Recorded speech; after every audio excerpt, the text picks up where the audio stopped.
finoana sy famonjena finoana sy famonjena ny finoana sy famonjena dia fandaharana iray andraisanao toviteny fampianarana alalanao ny sitrapon'Andriamanitra dia ny teny tsisy kilema sy ny fampianaran'i Kristy idiranao amin'ny fiainana mandrakizay izay irahanao amin'ny paster Maurice Rakotoarimanana sy ireo mpiara-miasa aminy fa ho voalaza ny ten'Andriamanitra manao hoe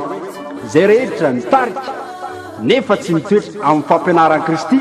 dia tsy manana an'Andriamanitra izay mitoetra amin'ny fampianarana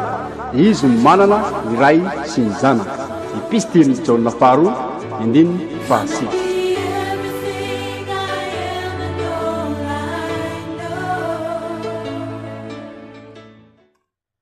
Ao anatin'ny fifaliana trany nanolorana rahabahantsika tsiraray avy izay manaraka n'izao fandarana finoana sy famonjena izao izay tondrana ao anatin'ny fahalalana ny sitrapon'Andriamanitra, fahalalana ny fahamarinana, ahafahanao mba manana antoka lehibea andovan'izany fiainana mandrakizay izany. Alohan'ny dirantsika tanteraka ao anatin'izany fandarana izany dia andeha apetratsika eo am-pelatanan'Andriamanitra izao fotoana izao mba ny fanahy masin'Andriamanitra ny asa anazavanao izany soratra masina izany hivavaka azy sika. Ary Andriamanitra tompo malala-tsotoa ilay nitoetra eo amin'ny seza fiandrianana avy indrindra, ilay naniraka ny mpanomponao ka nanambara hoe mandana torio ny filazantsara ho an'izao tontolo izao, mampianatra azy an'izay zavatra rehetra nandidina nao. Ankehitriny Andriamanitra izao fotoana izao ary izao fandarana izao tokoa dia manaraka ny baikonao, manatanteraka ny irakao amin'ny asa fitoriana ny filazantsara satria efa voalaza ny soratra masina fa atombotra ny farany zavatra rehetra koa endre mamonoana tena amin'ny fivavahana, koa angatanay ny fanatrehanao lehibe indrindra eto amin'ity fandarana ity Andriamanitra, mba mifanahy masinao sy ny ositra avy aminao tompo, ianao no anokatra ny saina rehetra, anokatra ny fo rehetra, ampitombo fahalalana eo anatrehan'izay rehetra manaraka ao anatin'ity fandarana ity ka nirina sy angatana aminao tompo dia fiainana mandrakizay ho an'ny isam-batan'olona. Ny anaranao Jesosy ny ametrahana izany vavaka izany. Saotra tompo. Amen. Ho fitiantsika vetivety moa izay lasa izany mba hahafahantsika mandray satria mifampitohy ny fianarana izay anarantsika eto izany. Tamin'ny faraparantsika dia nahita hoe inona moa isika zanak'olombelona. Ditantsika tao anatin'ilay fampianarana hoe isika dia mpanota, andevy ota, nateraka tao anatin'ny fahotana. Izany hoe mbola tany an-kibontsika dia efa nitoritoronona tamin'ny ota ary efa nateraka dia nateraka ho mpanota. Dia voalaza ny soratra masina tao anatin'izay fotoana izay hoe mikantona ho antsika ny fanjakan'ny lanitra, tsy afaka mandova fanjakan'ny lanitra. Dia nilazana antsika ihany koa miaina ao anatin'ny fahafatesana isika satria ny tambiny ota dia fahafatesana izany. Hitantsika tao anatin'izany fotoana izany koa hoe tsy miainao tsika Andriamanitra ao anatin'izay hoe mpanota atsika izay izany, miazakazaka makana ny fahaverezana ny lalaka aliantsika tao anatin'izay fotoana izay. Dia mipetraka ny fanontaniana hoe inona ary no atao mba ahafahana miala ao anatin'ilay fahafatesana, ahafahana miala ao anatin'ilay hoe mahampanota, ahafahana mba hoe misokatra ilay fanjakan'Andriamanitra ka ananantsika anjara ao anatin'izany fanjakan'Andriamanitra izay dia hitantsika taorianan'izay fampianaran'izay ihany koa fa hoe mila mibebaka ny olona izany, ialana n'ilay ao anatin'ilay fahotana. Dia jerevantsika tao anatin'izay fibebahan'izay hoe ny olona mibebaka dia miaiky ny fahotany dia miala amin'ilay ratsy. Izany hoe tsorina eo anatrehan'Andriamanitra ny fahotany dia mahafoy an'izay fahotany izay izy dia tena hoe miala ao anatin'izay fahotany izay. Izay no jerevantsika tao anatin'ilay fibebahana. Dia napetraka tao anatin'izay hitantsika tao anatin'izay tenin'Andriamanitra izay ny olona rehetra rehetra eran'izao tontolo izao dia mandidy Andriamanitra mba hibebaka satria misy vokany raha ohatra tsy mibebaka le olona. Ny voka-dratrany hoe tsy fibebahan'le olona dia ho tratrany loza izy anankiray izay ary ho very ananatin'ny fahaverezana izy raha ohatra ka tsy mibebaka zany. Fa mila mibebaka dia teo an'le fibebahana no farany tamin'ny fampianarantsika teo dia mitoy moa zany ao anatin'ity fotoana ity hoe raha mibebaka ary le olona tafiditra ao anatin'ny fibebahana hoe ny fibebahana moa hitantsika tao anatin'izay fotoana izay miverina amin'Andriamanitra izy dia tsy maintsy makana am-piangonana mivavaka izy dia miala amin'ny ratsy fanao rehetrarehetra dia atreo zany ny hitantsika tao anatin'izay fotoana izay. Fa raha mibebaka ny olona zany dia ny fibebahana zany raha tsy arahana n'ity fampianarana izay ataontsika amin'ity androany ity dia tsy inona ny lohatenin'ny fampianarantsika ao anatin'ity androany ity fa hoe ny batisa. Ka ny fibebahana zany raha vao tsy arahana batisa dia zava-poana ihany zany, tsy manan-kery le fibebahana zany. Fa raha miditra ao anatin'ny fibebahana satria ho hitantsika ao anatin'ny fampianarana manko hoe ao anatin'ny baiboly izay nibebaka kanino dia ho hitantsika ao zany ao anatin'ny fampianarana hoe tsisy mipetraka amin'izao fotsiny ny olona fa ny hazakazaka natao batisa avokoa izay rehetra mibebaka zany. Ka zay batisa izay no jerevantsika zany satria ao aorianany fibebahan'le olona dia tsy maintsy miroso ao anatin'ny batisa izy ary zany batisa zany dia tena zava-dehibe, tena zava-dehibe ekina ny famonjena tokoa ny batisa. Ny marina moa izay fampianarana apetraka amintsika eto zany dia tena hoe zava-dehibe amin'ny mahatsisy klema zany tokony ho fenaonao ny fahamarinana, tokony ho fantatrao daholo zay zavatra sitrapon'Andriamanitra satria reo zany mifampitohy sy mifampandray zany ny fampianarana rehetrarehetra. Ka raha misy zany tsy fantatrao na tsy niraisinao na tsy inonao dia misy fahabangana zany eo anatrehan'izay zavatra izay ka tsy hatateraka ilay famonjena zany. Resaky Jesosy zao no anokafantsika izay batisa izay resaky Jesosy Nikodemosy mpanapaka teo amin'ny jiosy zany. Jauna filazantsarany Jauna toko 7 filazantsarany Jauna toko 7 manomboka amin'ny 9 vakitsika amin'ny anaran'i Jesosy. Ary nisy fariseo anankiray atao hoe Nikodemosy mpanapaka tamin'ny jiosy. Izy nakao amin'i Jesosy noho ny alina ka nanao taminy hoe raby io fantatray fa mpampianatra avy amin'Andriamanitra ianao fa tsy misy olona mahay manao izao famantarana izao ataonao izao raha tsy Andriamanitra momba azy. Jesosy namaly azy ka nanao hoe lazaiko aminao marina dia marina tokoa raha tsy ateraka indray ny olona dia tsy mahazo mahita ny fanjakan'Andriamanitra. Hoy Nikodemosy taminy ataon'ny olona ahoana moa ny ateraka rehefa lehibe moa mahazo miditra any an-kimbindreny indray va izy ka ateraka. Dia iny ny 5. Jesosy namaly hoe lazaiko aminao marina dia marina tokoa raha misy olona tsy ateraky ny rano sy ny fanahy dia tsy mahazo miditra amin'ny fanjakan'Andriamanitra izy. Izay ateraky ny nofo dia nofo ary izay ateraky ny fanahy dia fanahy. Aza gaga no nilazako hoe tsy maintsy ateraka indray ianareo. Ny rivotra mitsoka amin'izay tiany arenay ny feony nefa tsy fantatra izay avinina izay alehany dia tahaka izany izay rehetra ateraky ny fanahy. Eo zany mipetraka eto ny tenin'Andriamanitra. Ny fivavahana zany tsy vita le hoe fibebahana hoe makana am-piangonana fotsiny ianao dia vita zany, na hoe manana andraikitra ianao mety hoe diakona na lasa mpanompon'Andriamanitra mihitsy aza na andraikitra maro samihafa miditra n'ireny sapan'ireny hoe choral, tanora, sapana vehivavy lehibe, lehilahy lehibe sy ny sapana maro isan-karazany ao anatin'ny fiangonana dia hoe andova ny fanjakan'Andriamanitra zany. Fa mametraka eto ny tenin'Andriamanitra hoe raha tsy ateraka indray dia tsy mahazo miditra ny fanjakan'Andriamanitra. Dia ozy izy Jesosy hoe ateraky ny rano sy ny fanahy. Nantany le mpanompon'Andriamanitra tao anatin'izay fotoana izay mantsy an'i Jesosy hoe ataony olona ahoana moa ny ateraka rehefa lehibe ozy izy moa mahazo miditra nakibindreny ndray va izy ka ateraka satria tsy azo le tenin' Jesosy Kristy tao anatin'izany fotoana izany zany fa raha tsorona amintsika zany le hoe ateraky de nazavain' Jesosy izy hoe tsy maintsy ateraky ny rano izy izy satria ny tenin' Jesosy moa ta voalohany hoe raha tsy ateraka indray ny olona de tsy mahazo miditra fanjakan'Andriamanitra de tsy azo Nikodemosy moa iny de zay nahatonga anazy ny teny hoe ataon'ny olona ahoana no ateraka rehefa lehibe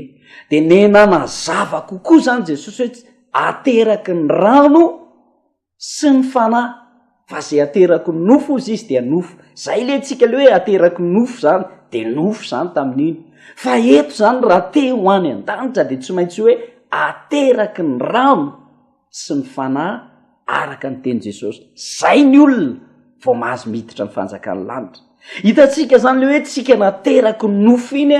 katona ho atsika ny fanjakan'ny lanitra hoe tsy mahazo mandova fanjakan'Andriamanitra fa eto zany amposokatra ilay varavara lanitra fa atsika miditra ny fanjakan'Andriamanitra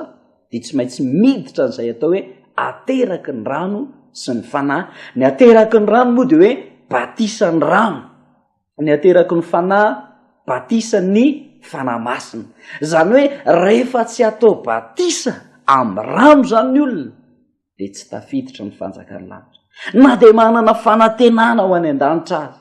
na de makana am-piangonana azy na de mivavaka azy ilaina tena zava-dehibe zany atao hoe ateraky ny rano zany batisany rano sy batisany fanahy masina manamafy an'izay ny aty amin'ny Marka jerevantsika Marka 9:40 Marka 9:40 jerevantsika manamafy an'izay tenin'Andriamanitra izay hoe raha vao tsy ateraka satria Jesosy mihitsy no manko no teny an'io teny io zany ary nanambara tamin'ny mpanompon'Andriamanitra io zany hoe mpitondra fivavahana io nyresahan' Jesosy Kristy io hoe raha tsy ateraka izy moa nandondoko an' Jesosy tao anatin'izay fotoana izay nefa ny an' Jesosy tonga de le lalam-pamonjena mihitsy no nitorian' Jesosy taminy tao anatin'izay zavatra izay jarevantsika ary ovakitsika raha ny tenin'Andriamanitra Marka 9:40 vaky toy izao amin'ny anaran'i Jesosy hoe izay mino sy atao batisa no vonjena fa izay tsy mety mino no elohiny tanao zany manamafy eto zany ny filazantsara zay soratany Marka hoe izay mino sy atao batisa ozy izy no vonjena fa izay tsy mety mino zany tsy mety atao batisa de ao anatin'ny fanamelohana ihany de mazava ho azy fa mbola le hoe zanaky ny nofo ihany na zanaky ny devoly araka amin'ny fampianarana zay nampianarana antsika teo aloha teo zany ka ilaina zany raha tena famonjena marina tadiavin'ny olona rehefa hivavaka izy de mila miditra ao anatin'izay batisa zay ny olona zany raha te angetaeta te andova ny fiainana mandrakizay tahaka an'izany zao ny apôstôly rehefa nitory ny apôstôly tamin'izany fotoana zany de tena resy lahatra n'le toriteny reo olona ireo zany de zao ny afatra napetraky ny apôstôly rehefa resy lahatra n'le toriteny zareo asan'ny apôstôly 2:7 sy ny 7:30 fa kitsika amin'ny anaran'i Jesosy aranandre izany ny olona de voatsindrina tampony ka nanao tamin'ny Petera sy ny apôstôly namany hoe rahalahy inona no ataonay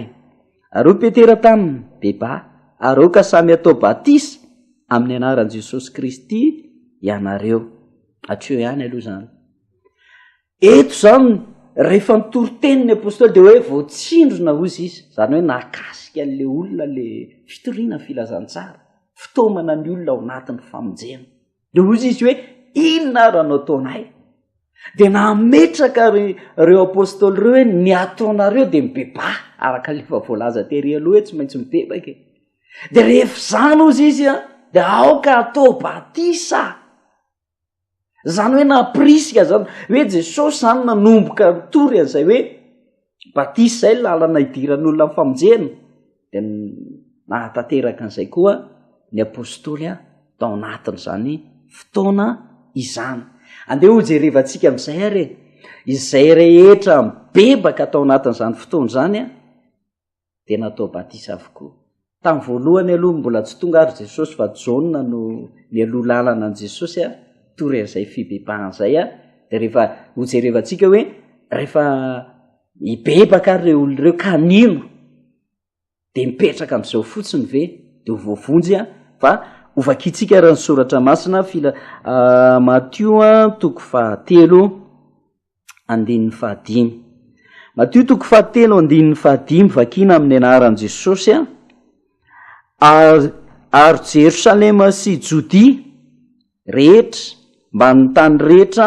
amoron'ny Jordana dia nivoaka nakany amin'ny Jaona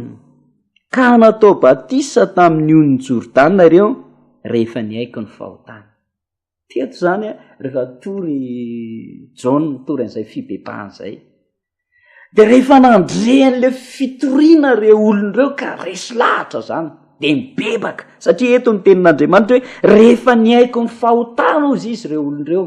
Olona maromaro olona tao Jerosalema dia tao Jodia dia tany amin'ny tany rehetra amoron'ny Jordana ozy izy, zany hoe misy faritra maromaro zany. Dia ireo olona tao anatin'ny faritra maromaro ireo rehefa niaiko ny fahotana satria Jaona nitory an'izay fibebahana izay dia rehefa niaiky amin'izay fahotana izay ireo olona ireo dia natao batisa. Natona ny Jaona natao batisa. Zany hoe tsy nisy raha tamin'ny fotoana tamin'ny amin'ny taloha tany raha mandinika baibolitsika ka hoe mibebaka le olona na mivavaka le olona ka mipetraka n'izao fotsiny fa nroso tao anatin'izay batisa izay satria mitombina ny tenin'i Jesosy iny tsy azo foanana mihitsy hoe tsisy olona zany hoe tsy nety nino izy na hoe mivavaka izy fa tsy nety natao batisa ka hoe ho voavony zany fa Jesosy azany hoe tena nanao fitaratra jerevantsika ingeo Matio 7:17. Jesosy nanao modely raha ny marina tena marina Jesosy ve raha ny tena marina dia tokony atao batisa satria izy inge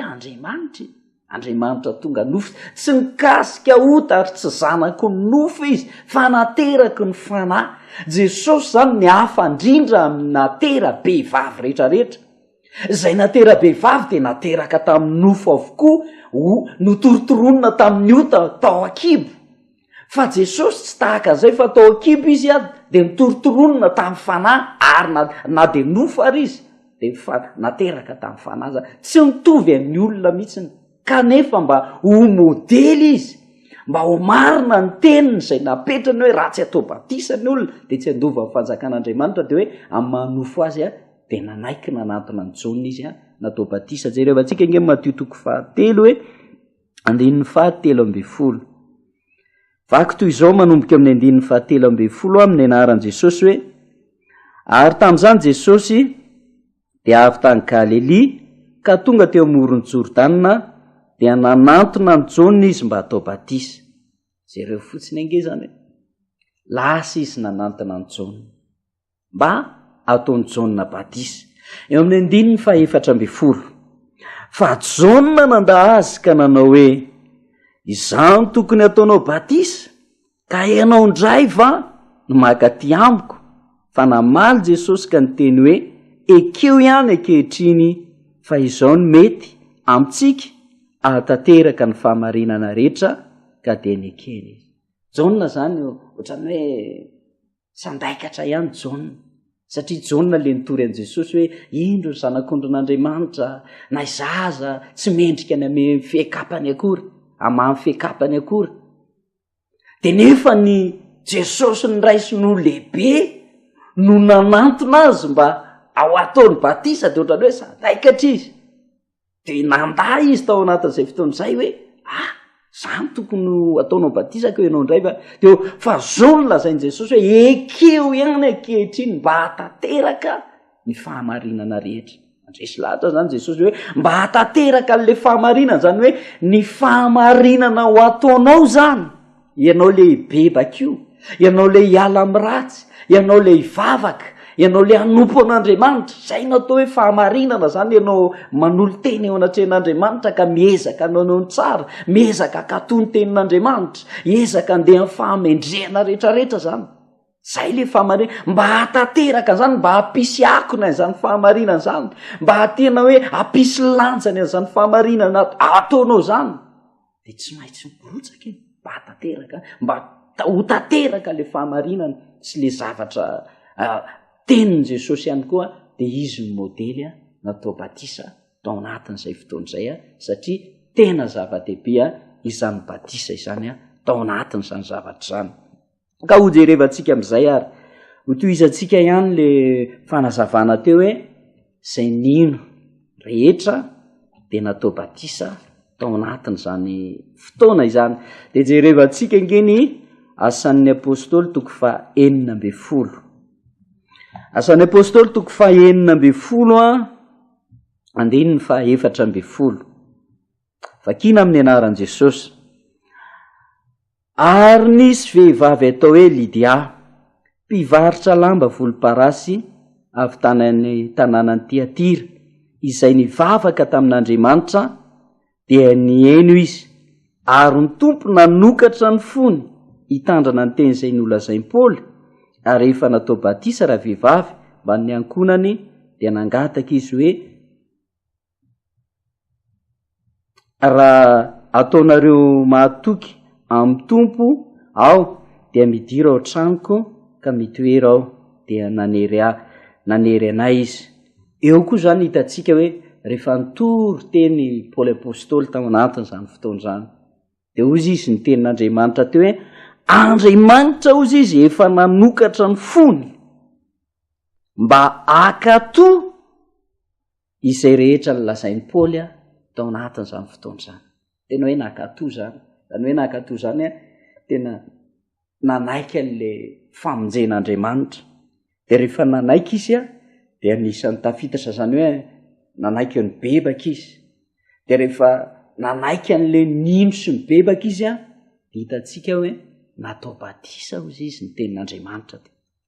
Mbola manamafy an'izay ihany ny asan'ny apôstôly 9:20 andininy 9:5. Asan'ny apôstôly 9:20 andininy 9:5, vakina amin'ny anaran'i Jesosy. Ary Krispo, mpanapaka ny sinagoga mba ny ankonany rehetra, dia nino ny tompo, ary maro koa ny Koritianina raha nandre dia nino ka natao batisa. Eo zany, eto zany misy mpanompon'Andriamanitra hoe mpanapaka ny sinagoga ozy izy, zany hoe mpivavaka teo amin'ny jiosy zany. Zany mpanapaka zany lohandohany, tahaka le hitantsika tarita amin'ny Jaona 3 iny, lohandohany mpanapaka tao anatin'ny fiangonana zany. De tia koa mpanapaka zany lohandohany eo anatin'ny fiangonana, resy lahatra izy, de ny taona ny ankohonany tao anatin'izany fotoana zany, isy ny ankonana ozy izy, de nino an' Jesosy, ary maro koa ozy izy ny Koritianina nandre ka nino. Ditanao hoe zay nino rehetrarehetra de natao batisa. Ty mpanapaka sy ny ankonana, mpanapaka teo amin'ny fiangonany jiosy ty taona ny ankonana izy sy ny ankonana zany, de niaraka ny Koritianina koa. Rehefa nino ry zareo ny fitoriana ny filazantsara, de lasa natao batisa tao anatin'izany fotoana zany. Zany hoe zay no nahatonga le marika miteny hoe zay mino sy atao batisa ozy izy. Zany hoe rehefa tafiditra ao anatin'ny finoana sy ny fivavahana ny olona, de tokony hoe ametraka ho zava-dehibe, satria zay ny lalana azahoana famonjena, lalana mampisokatra ny lanitra. De ny batisa de nanao reo olona ireo zany. Aty amin'ny asan'ny apôstôly 9:9 koa de mbola misy an'izay tantara zay ihany koa hoe zay mino de natao batisa avokoa zany. Asan'ny apôstôly 9:9.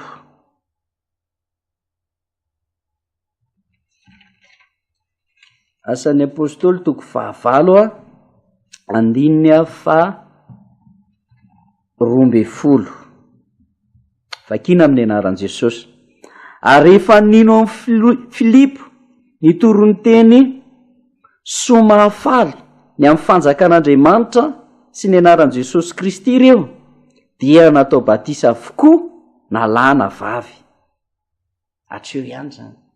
Tatsika zany hoe rehefa nino izy teo de natao batisa avokoa, zany hoe matoa hoe natao batisa avokoa nisy maromaro zany. De hoe na lahy na vavy de natao batisa avokoa rehefa nino. Ka tsy ampy zany le hoe miditra am-piangonana na mivavaka fotsiny de miolona amin'izao fa tena zava-dehibe ekina ny famonjena dia ny batisa zany. Jereva antsika amin'izay raha hoe inona raha ny tombontsoa raisina zany ao anatin'ny batisa. Matoa moa ny tenin'Andriamanitra tena mampirisika be mihitsy. Matoa ny tenin'Andriamanitra nampisy lanjany tao anatin'izay zavatra izay, nampiseho maromaro mihitsy ny hoe zay nino de natao batisa mba hahafahany tsiraray avy miditra ao anatin'izany batisa izany. De hoe fanahoana ry izy? Fanahoana le batisa no misy lanjany be ohatr'izany? Fanahoana le batisa no raha vao tsy vita batisa ny olona de tsy afaka andova fiainana mandrakizay? Inona ary? Fa inona ny zavatra finosin'ilay batisa zany? Manahoana sy manahoana no ao anatin'izany batisa zany mahatonga an' Jesosy ny teny hoe raha tsy atao batisa ny rano de tsy hiditra amin'ny fanjakan'Andriamanitra zany. Jereva antsika izay voalohany ny batisa eo no azahoana famelan-keloka. Zay aloha ny voalohany. Isika le elokontsika mampanota tsika, le tena hoe mpanota, le eloka fototra,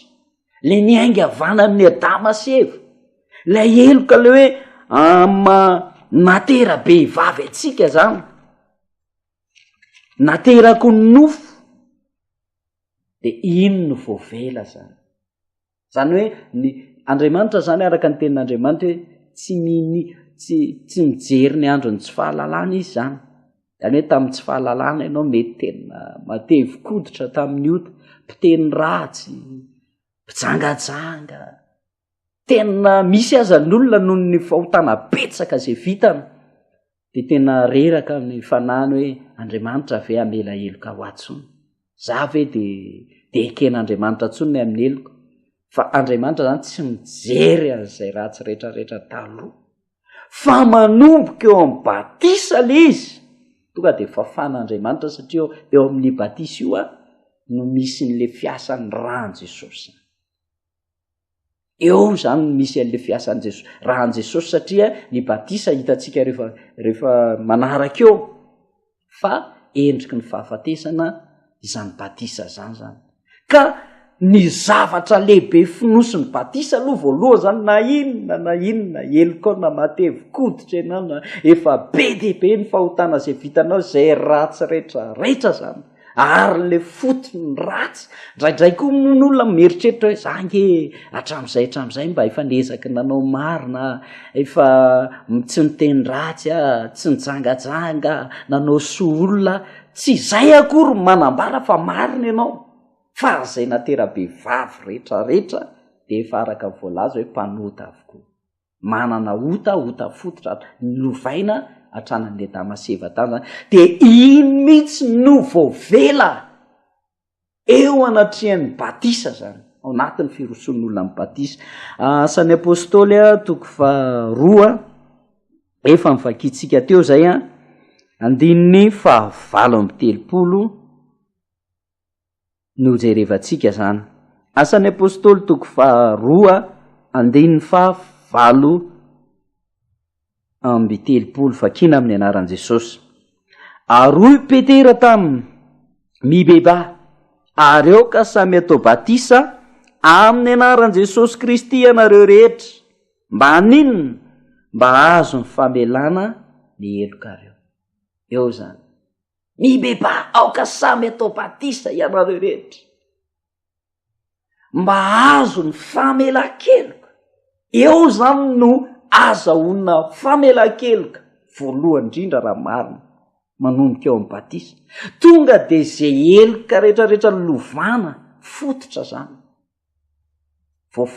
Eo zany no tena ankosehan'Andriamanitra ny eloka rehetrarehetra, ny eloka ny fahotan'ny olona na nanota moa izy na tsy nanota dia mpanota foana eo anatrehan'Andriamanitra araka ny tenin'Andriamanitra hoe tsisy afaka mialana izany leo amin'ny Romanina 7 manomboka amin'ny 7 fa ny anarantsika izany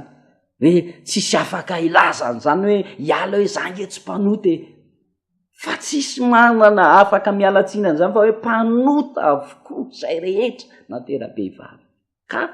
eo n'olona mandray famelan-kelo. Dia izany hoe raha vao tsy atao batisa izany ny olona na mibebaka azy dia tsy voavela elo fa mbola tazominy ihany ilay elony ray izay. Izay ny tombotsoa finosiny batisa voalohany aloha izay. Ny faharoa manarakarak'izay asan'ny apôstôly 2:20 no jerevantsika hoe voavela eloka amin'ny voalohany ao anatin'le batisa ihany io tombotsoan'le batisa ihany ny faharoa fanadiovana satria moa tsika mampanota atsika dia ao anaty eo mihitsiny izany le ota fa tsy ety avelana. Zay mahatonga atsika le hoe andevo ny ota hoe misy zao ny olona te hiala ny sigara fa ao anatiny mihitsiny le zay hoe te hifoka izay dia na tsy te hifoka na tenen'ny dokotera ary izy hoe tsy mahazo mifoka sigara ntsony ianao na tsy mahazo misotro toaka ntsony dia le ota ao anatiny iny le sigara le fanahy le sigara ao anatiny sy le toaka ao anatiny zay le ota ao anatiny izay maniraka azy foana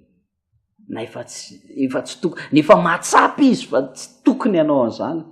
ohatrany hoe lasa manao foana zany ao an-trano efa misy problema amin'izy misotro toaka nefa ny lasa misotro toaka satria ao anatiny le ota. Dia iny ota iny ny voalaza ny tenin'Andriamanitra eo amin'ny asan'ny apôstôly 2:20 amin'ny anaran'i Jesosy ny amakiana azy hoe ary ankehitriny ozy izy inona mampijanona anao mitsangana miantsona anarany aoka atao batisa ianao ka ho sasana ho afaka amin'ny fahotana. Zany hoe eto izy dia miteny mihitsy nao aoka atao batisa ianao mba ho afaka ho sasana ho afaka ny fahotanao. Zany hoe le batisa ihany koa dia misy asa fanadiovana ho ataon'Andriamanitra ao zany. Tatsika ho zao hoe ohatra akanjo zao mila savony zay no hahatonga ny olona mividy klin. Le tasy iny zany sasana ny klin dia miala tao zany le loto rehefa avy eo zany. Dia ohatra izany koa zany le fahotana ao anatsika sy le ota mampanota atsika iny zany diovina amin'ny fandalovana amin'ny finoana zay entina ao anatin'ny batisa zany. Dia tena hoe misy fanalan'Andriamanitra ny ota ao, misy fanadiovan'Andriamanitra ny ota ao anatintsika ao zany. Misy fanalana ny ota, misy fanadiovana ny ota ao anatintsika ao rehefa mandalo ao anatin'le batisa zany. Zany hoe raha marina zany ny olona anankiray rehefa nandalo batisa ka vita batisa zany dia tena miala tao zany le ota efa nidiovina, tsy hotatsoniny ao fa soloan'i Jesosy fahamarinana izay rehefa avy eo zany. Fa raha mbola tsy nandalo an'le batisa zany le olona dia mbola tafajanonao ihany zany le ota dia mbola mpanota ihany le olona filazan'izay. Voalohany zany zay hitantsika hoe famelan-keloka dia ny faharoa fanadiovana amin'ny ran'i Jesosy amin'ny fanadiovana ao anatin'izay batisa izay no hitantsika zany zay rehefa mandalo an'le batisa zany tsika roa zay. Ny fahatelo dia ho jerevantsika indray ferenantsika indray le ary amin'ny Matio ary le zay no nahatonga an'i Jesosy le natao batisa zany any ny fahatelo zavatra mbola finosiny le batisa ihany.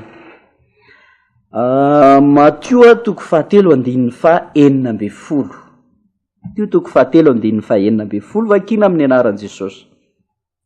Ary raha vao natao batisa Jesosy zany hoe vao vita batisa zany Jesosy dia rehetra ny zavatra nitranga zany dia niakatra avy tamin'ny rano niaraka tamin'izay izy ary indro nisokatra tamin'ny lanitra anankiray zany zay. Eo amin'ny batisa zany le olona zany hoe vao vita batisa dia maria ny tenin'Andriamanitra hoe sokatra ny lanitra. Tanao le talota amin'ny fampianarana voalohany le mikatona ny lanitra. fa manomboka eo an'le batisa zany de lasa misokatra ho an'le olona ndray ny lanitra zany nge tena zava-dehibe mihitsy ny zany zavatra zany fahatelo zay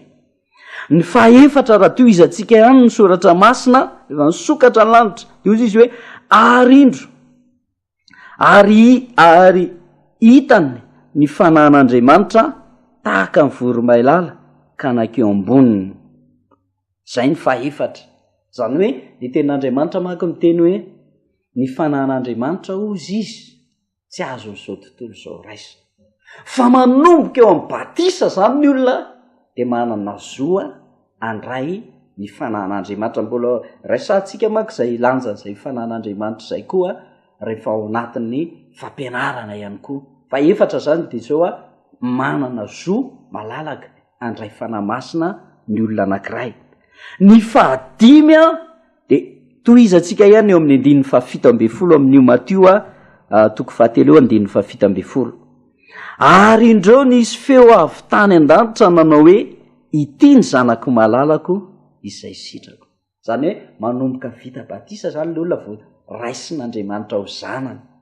raha tanan'le fampianarana voalohantsika de nahita hoe zanako ny devoly zany zay rehetra natera-behivavy tenin'Andriamanitra nanambara zany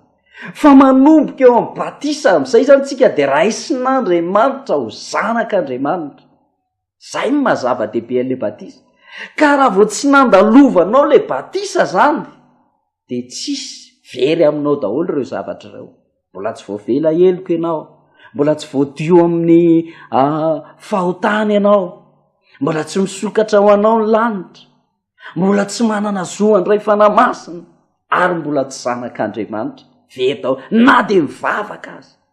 na de anompo an'Andriamanitra azy na de makana am-piangonana azy na de manana andraikitra ao anatin'ny fiangonana ary very aminao daholo ireo tombontsoa ary zay neny raha jerentsika le tenin' Jesosy hoe tsy afaka niditry ny fanjakan'Andriamanitra izy satria mazava ho azy fa katona tsinona le fanjakan'Andriamanitra raha vo tsy mandalo ao am'le batisa fa eo am'le batisa zany no azahoana n'ireo zavatra rehetrarehetra ireo ary zay ny mahatonga le hoe zava-dehibe ny batisa ary ava-malala hojerevantsika manko satria mety tsotrasantsika ao anatin'ity fotoana ty hoe raha amin'ny olona anankiray rehefa mino ary izy zany tena mino de vonona am'izay mangetaheta hoe tena aio batisa io zany raha ohatra ka apetrahantsika lohateny mihitsy ny raha zao soratra masina izao ty fampianarany etya de hoe passeport idirana ny lanitra ny batisa na hoe taratasy fahazondalana afahana miditra na mifanjakan'ny lanitra ohatra ny olona anankiray zao raha ho amin'ny Frantsa izy na ho any ivelany any zany de mila nikarakara passeport zany izy afahany mandeha any zany na de atao zay hoe mivahiny fa tsy mipetraka any aza zany mila nikarakara passeport izy manao visa zay vo afaka makany amin'ny firenena hafa any zany de ohatr'izay koa zany tsika eto atany misy atsika am'izao fotoana zao fa raha te andova fanjakany lanitra atsika de io batisa io natao hoe passeport na taratasy fahazondalana afahana miditra zany fanjakan'Andriamanitra izany ry ava-malala ka zava-dehibe izay batisa izay hojerevantsika amin'ny fotoana manaraka hoe ahoana zany raha mangetaheta zany ny olona te hiditra ny batisa de inona ny zavatra takiany batisa fa ho azavaiko fohy fotsiny zany satria ny fotoanantsika efa farana fa voalohany loha raha diniantsika le soratra masina teo de ny olona atao batisa aloha voalohany indrindra de mila mianatra izy ho azavaintsika amin'ny soratra masina zay fotoana toy an'ity tenin'Andriamanitra ty mila mianatra izy ny faharoa mila mino izy ny fahatelo mila mibebaka izy fa raha ohatra tsy ao amin'ny olony ireo zavatra anankitelo ireo de ohatrany hoe ny lomanina mahandro fotsiny izy rehefa atao batisa zany tsisy nininona voarayana raha tsisy finoana ao raha ohatra ka tsy mibebaka izy raha tsy nianatra malala ny sitrapon'Andriamanitra koa izy de ohatrany hoe zava-poana koa le batisa ohatrany hoe olona nylomany fotsiny zany fa reo zavatra ireo tena ilaina zany reo rehefa atao batisa le olona ary zay no natonga tsika nandeha ny fampianarana voalohany atao batisa de tamin'ny alalan'ny fibebahana no nampidiratsika ao anatiny zany zavatra zany ka matoa ianao nanaraka zao fandarana zao de misy antson'Andriamanitra ho anao tahaka nyty tenin'Andriamanitra ity eo amin'ny asan'ny apôstôly zay fa mivakitsika teo asan'ny apôstôly toko 2:20 zay nivakitsika teo zay soratra masina zay ao ho averiko aminao eo am-pamaranana izao fotoana izao mpamaranantsika satria mbola toizantsika ny fandarana ty batista izay batista zay any no toizantsika zany de hoe batisa manao ahoana zany no sitrak'Andriamanitra satria misy batisa anankiroa ndray zazakely ndray olon-dehibe atsoboka ao anaty rano zany de hojerevantsika hoe inona ny batisa ara-baiboly satria tsy hoe marina daholo reo tsy mitombo zany tsy misy zavatra anankiray ihany ny ao anatin'ny tenin'Andriamanitra ka zay voasoratra ao no marina zany mbola jerevantsika ao anatin'ny toy zay fa antsomanao zany araka ny asan'ny apôstôly toko 2:20 andininy 9:12 de zao ny tenin'Andriamanitra hoe ary ankehitriny ozy izy inona mampijanona anao mitsangana miantsony anarany ary ao kapitao batisa ianao ka ho sasana ho amin'ny fahotanao ary ankehitriny zao nge fotoana ny andro farany zao inona ny mampijanona inona ny mampianana anao inona ny tsy ahafahanao mandray fanapahan-kevitra ao anaty zao fotoana zao hoe anaraka marina andeha atao batisa satria efa vanim-potoana tena miaratsy zao fiainana zao araka ny tenin'Andriamanitra miteny hoe araroto ny andro azo anaova-tsoa izy fa efa miaratsy zao fiainana zao inona moa ny andro azo anaova-tsoa no fotoana zay tena natonanao ny sitrapon'Andriamanitra sy ny fahamarinana raha ny tena ekinanao idediavanao ny famonjena eo am-pelatanan'Andriamanitra aza miandry ny andro lava-tsony reriavana ao anaty zao fotoana zao aza be fangatakandro satria misy asan'ny satana be dehibe ao anatin'izany fangatanandro zany hoe am'izao vo tena tapa-kevitra am'izao fa ny devolo misosoka de ataony tsy ho tanteraka mihitsy n'izay zavatra zay ary ny amin'ny ankapobeny azy ny olona reny mangatakandro reny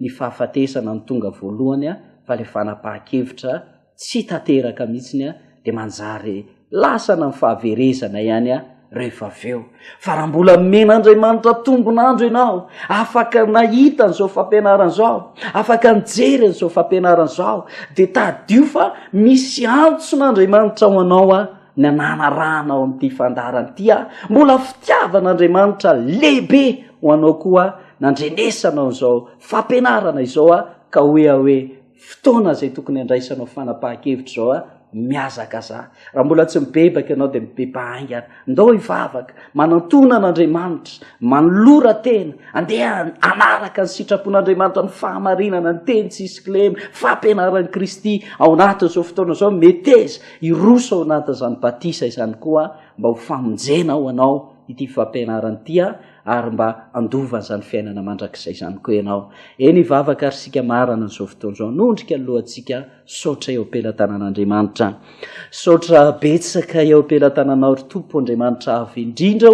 ny amin'ny alalan'izany fandarana zay narana izany tao anatin'ity fotoana ity zay mikasika ny tena lalam-pamonjena eo am-pelatananao koa ary hita tao anatin'izao fampianarana zao tompo fa tsy maintsy atao batisan'ny olona de ny batisan'ny rano ratsy zany de tsy sokatra ho azy tsy afaka andova fiainana mandrakizay izy fa mbola ao anatin'ny fahamelohana ary any anatin'ny fahaverezana ihany araka ny teninao reny zany reto olona zay nanaraka n'izany fandarana zao teninao zao tompo koa ianao ny anampy an'izy ireo ao anatin'ny fandraisana fanapahan-kevitra Jesosy de fanapahan-kevitra matotra ny an'olo tena sy iroso anatin'izany batisa izany petraka eo am-pelatananao ny tsirairay avy mba ho famonjena ho azy izao fampianarana zay ny anarana zao fandarana finoana sy famonjena izao koa isaorana ny anaranao avy amin'ny anaran'i Jesosy tompo saotra tompo amen eny ary manao velomanao niaraka aminao teto pastera Maurice Akotoaramanana veloma tompoko finoana sy famonjena finoana sy famonjena ny finoana sy famonjena dia fandaharana iray andraisanao toviteny fampianarana alalanao ny sitrapon'Andriamanitra dia ny teny tsisy kilemy sy ny fampianaran'i Kristy idiranao amin'ny fiainana mandrakizay zay irahanao amin'ny paster Maurice Rakotoaramanana sy sy ireo mpiara-miasa aminy fa ho voalaza ny ten'andriamanitra manao hoe zay rehetra nitarika nefa tsy mitoetra amin'ny fampianaran'i Kristy dia tsy manana an'Andriamanitra. Izay mitoetra amin'ny fampianarana dia izy no manana ny Ray sy ny Zanaka. Epistely Jaona faharoa 9:6.